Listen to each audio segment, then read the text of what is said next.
The Coso chose thousands of years ago to install a permanent exhibit. 50,000 pieces of rock art now nestle next to craters in a desert where the Navy designs and tests grenade launchers and cruise missiles.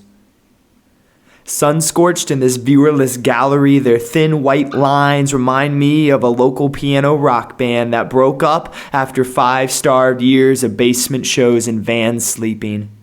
Some performing artists I know, a troupe named something about a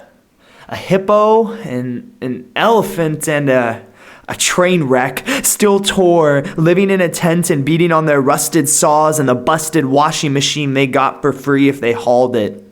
A particular chapbook, the product of a bowler-hatted Hungarian man with a mermaid tattoo who read at the public library on a rainy Tuesday last October, hurtles through my mind, thin and maroon, like a painted arrow towards its target, a clay brown deer, here a metaphor for truth. The man went by 2 initials like Elliot, who's gone down as the man who strung the world together on paper and plagiarism, the very best architect, plumber, heavy equipment operator, salvage crew, Mr. Fix-It we had at the time. But still, we only got fragments on ruins, a laconic visual of the stereotypical view of modern art that still elicits spews and snorts as stupid. Bunk, just say what you mean already.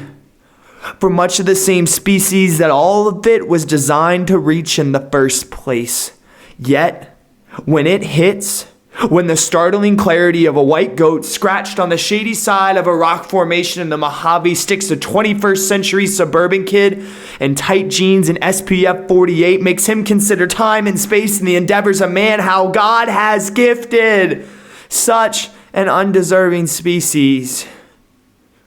Then it all comes back to Havel and the fact that sitting around speculating if an action will have an effect is the only way that it surely won't. Comes back to clenched fists and prayer and working the pavement, back to Molotovs and big pens on the subway cars to the minimum wage that's funding the next revolution, back to not selling nothing till after you're dead, back to barbaric yobs with virtuoso and in drop D, back to trusting God and swinging away through hell and high water and whatever comes next, back to soul, back to the tag of freedom, redoing Goya's the 3rd of May, sans press release, sans artist Q&A and afternoon lunch and social, back to the ruler perfect shafts of light and that abandoned Amtrak tunnel illuminating the deafening decibels of his paint.